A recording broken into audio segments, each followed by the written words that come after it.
What's up guys, JSH here, and I'm just gonna talk about Dirty Bomb for a while. This is for my new, well not new, one of my playlists. It's about getting good, getting better at playing multiplayer games, and I've been spending some time right now with Dirty Bomb, and there is one aspect that I want to take into put into conversation, talk about it a little bit. A lot of new players seem to be going after the higher rarity cards in these games. In this game, now you have these cards in this game that are used as weapon loadouts. So each of these will basically tell what weapons you have and what augments you have for your merc when you go into battle. And the augments are basically just like perks in other games, like Battlefield or Call of Duty. Now the thing is, all of these are random. Like, well, I don't have any cases, so I cannot show that to you. But when you open cases, you pretty much don't know what you will get. In normal cases, you get stuff like all the way from the worst cards to the best cards. And when I'm talking about worst cards and best cards, I'm only talking about the first two card rarities. Let's go here. So this is a lead, I think. Iron. Okay, so this is an iron rarity card, and as you can see, this one is missing one of the augments. The bronze one has all three augments.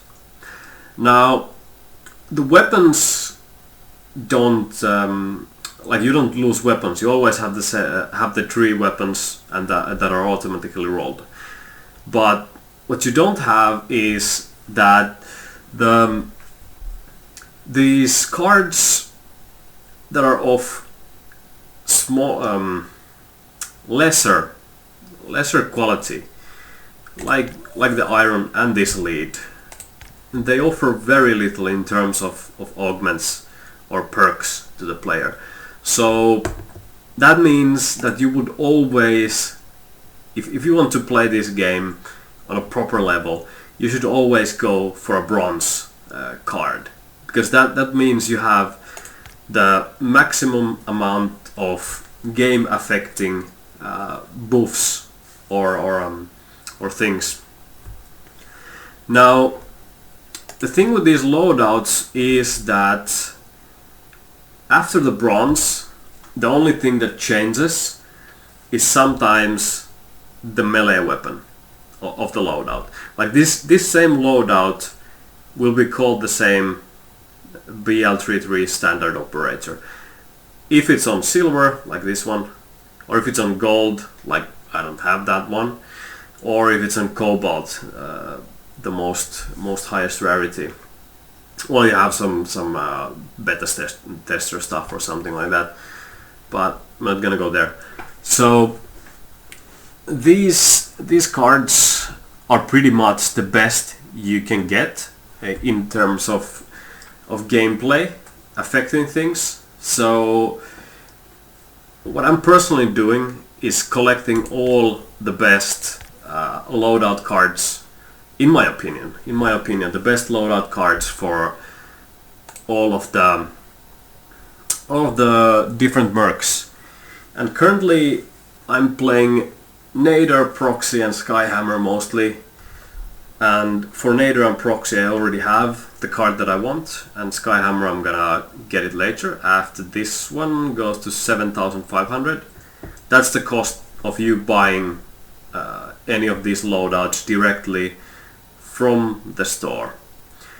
Now the thing is, you might get these loadouts by rolling, by upgrading your previous cards, but it's still a rare chance, and you still play. You still pay money to do that. I think it's 1,000 or let's see.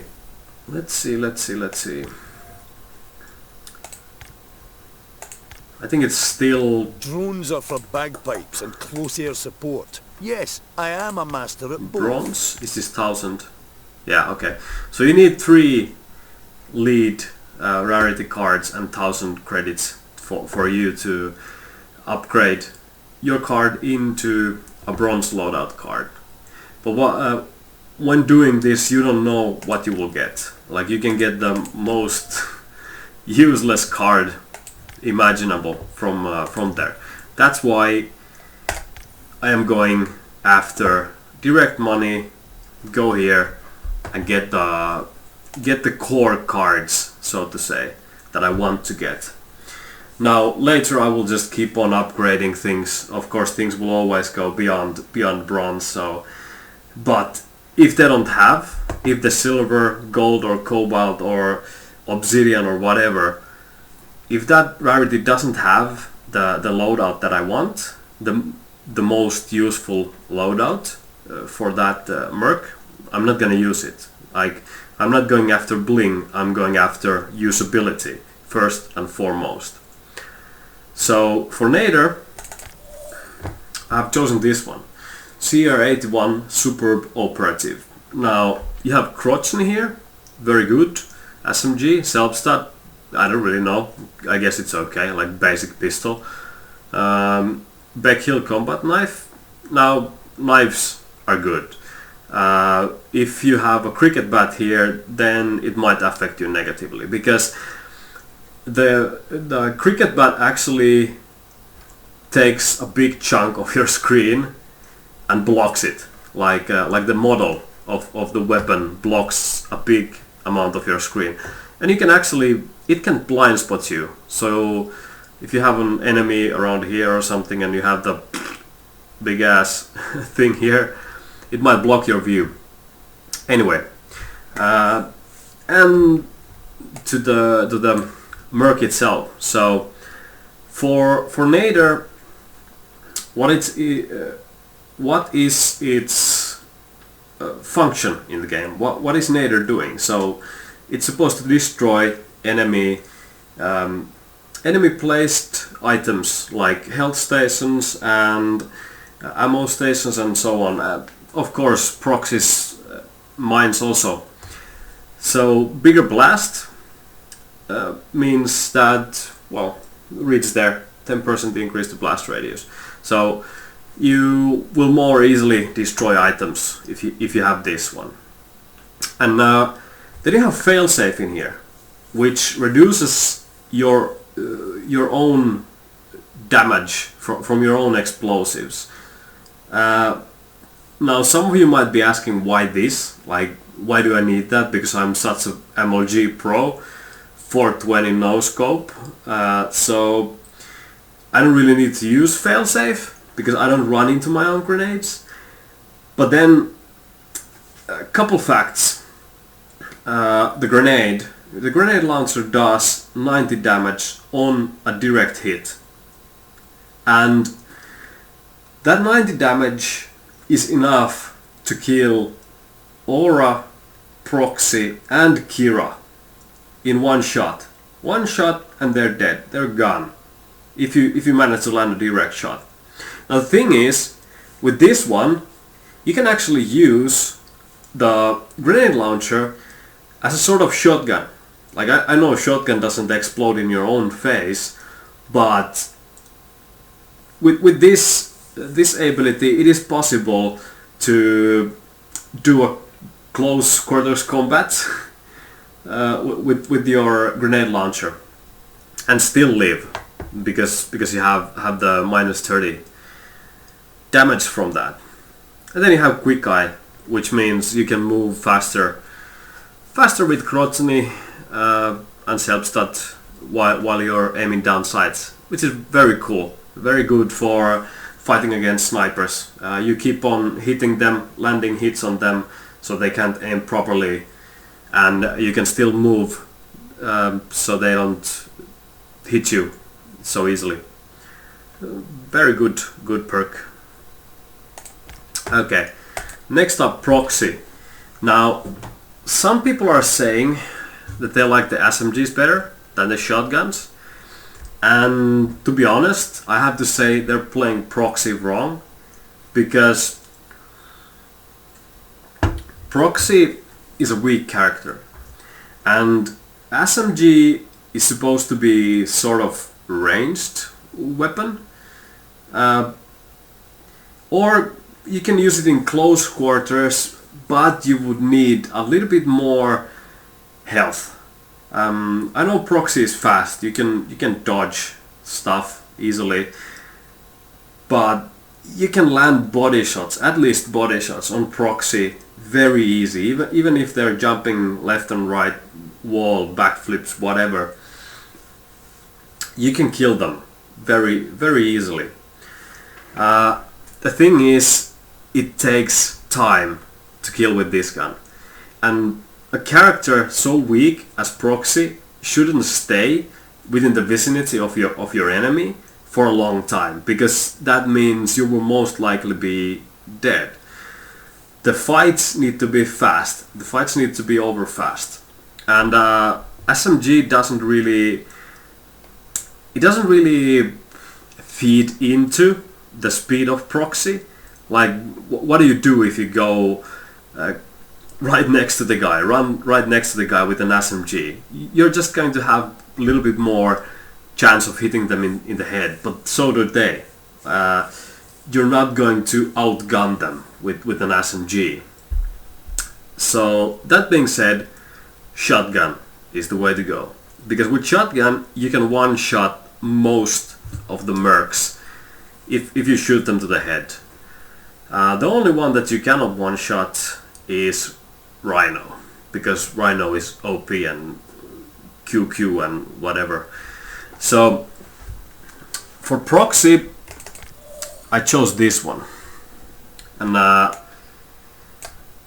so we have the Remberg 7, which is the most highest damage weapon, I think, in the whole game. I'm not 100% sure.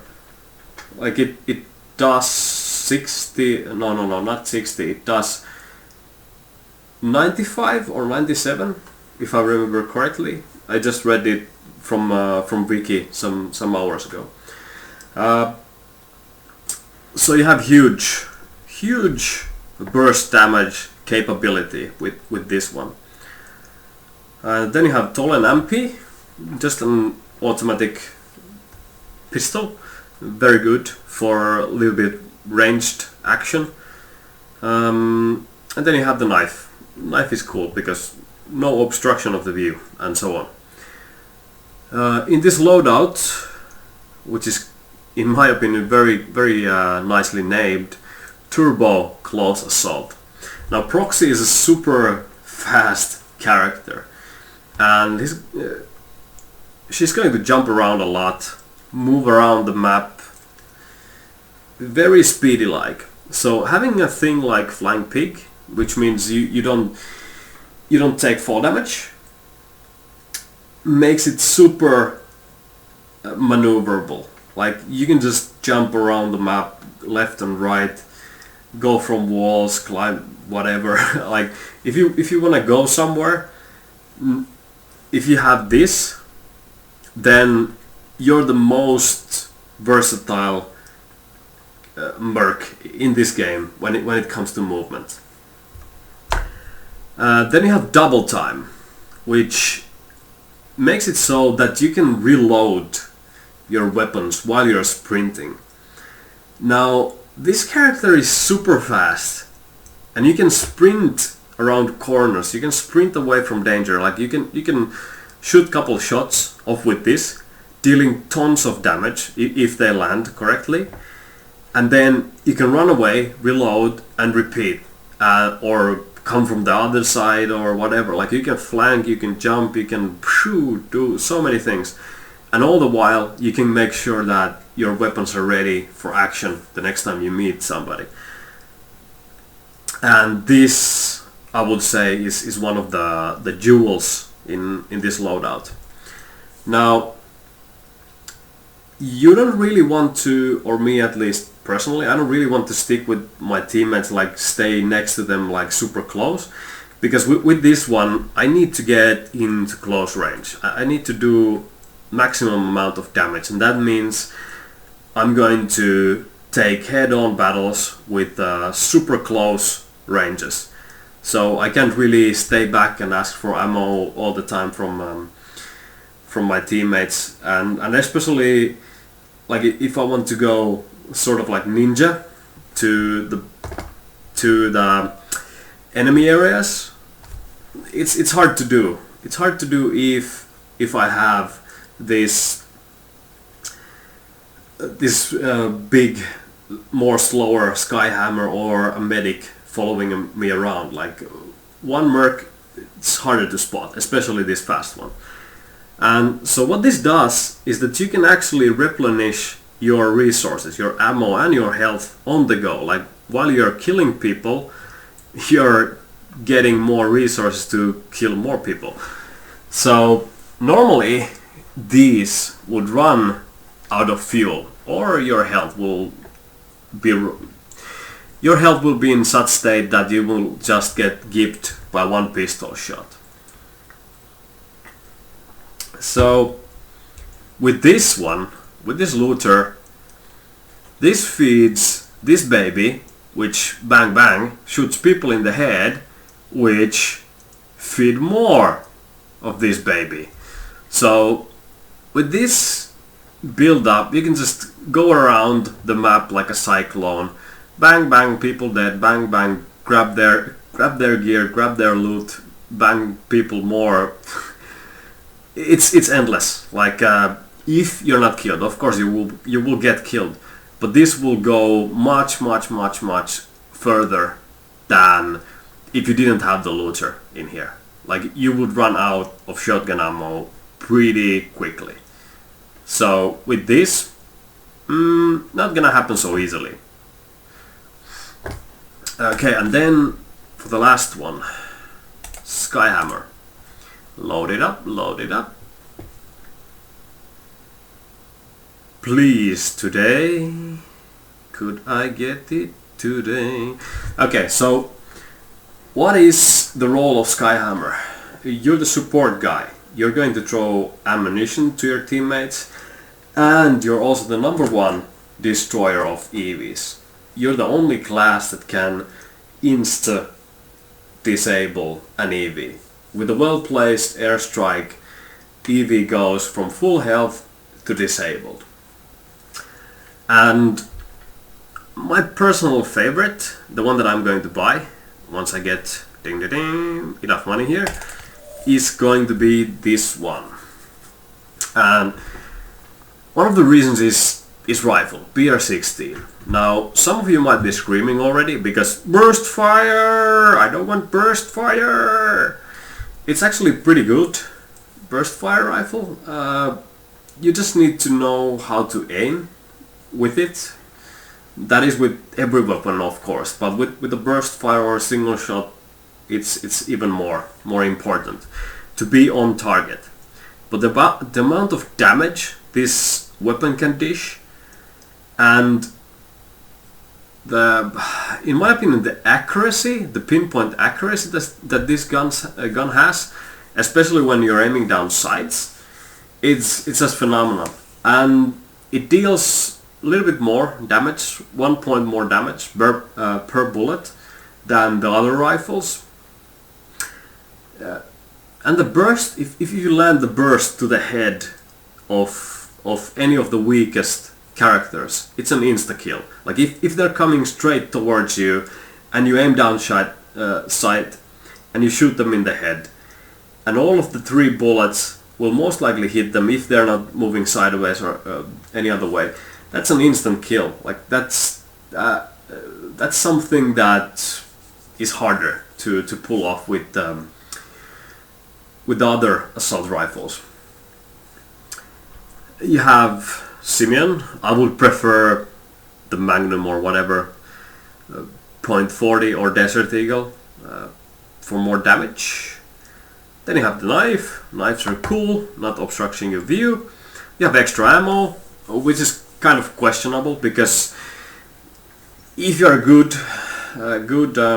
Skyhammer player, you will most likely not have maximum amount of ammo ever. Like you almost always have at least 2 or 3 of your ammo packs already on the ground. So you're not hoarding your ammo packs. So like if your team needs, you don't need to even throw them. They can just grab it from the ground if they're nearby.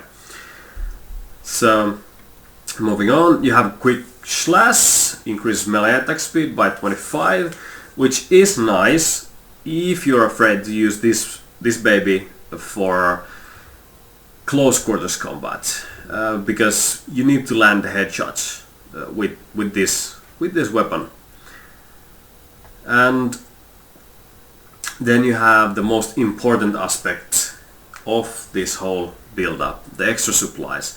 So your airstrikes and your basic ammo packs both will recharge 20% faster.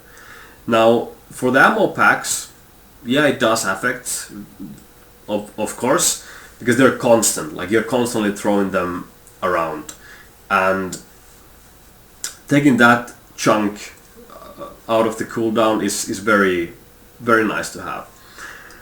But then you have the bigger one, which is the airstrike. Especially for maps that have EV, having this shorter cooldown for such a long cooldown item like airstrike, like it's normally a little bit over 1 minute or something. Once you slice 20% off from that, you're talking about tens of seconds, like 20 or something like that. It's a ton of time, and airstrike is one of the most powerful abilities in the game. The amount of damage that it can deal is huge. The wiping capability of it is immense. Like if enemies have planted a bomb and they placed all their stuff around it, you could go in there and shoot all of those into pieces with Nader, but Nader has to expose themselves to be able to take them out. And it's rather easily countered because you have the items scattered around. But with this, with the airstrike and the huge blast, nothing's gonna be staying in there if they're not extremely far apart from each other. So there you have it, my personal current 3 favorites. And also I urge you guys to not look after the shiny, but more at the things that make the mercs more useful. Like I don't want to have merc like this with cool and with tryhard. It's like this is pretty useless compared to this one. Like the amount of increased capability that this card brings over this is huge. Or this one also. Like you have repair, you have more looting, you have bigger AoE abilities. So this compared to this or this, you can clearly see that it doesn't matter if this card is gold or platinum or diamond or whatever. At its core, it's still way worse card than these two. Now if you get these cards with the cobalt or whatever, then cool, because then you can have the bling and the usability. But I personally go usability first, bling after. Okay, so that was my first talk about Dirty Bomb. And if you like this, please feel free to subscribe. And I see you guys later. See ya!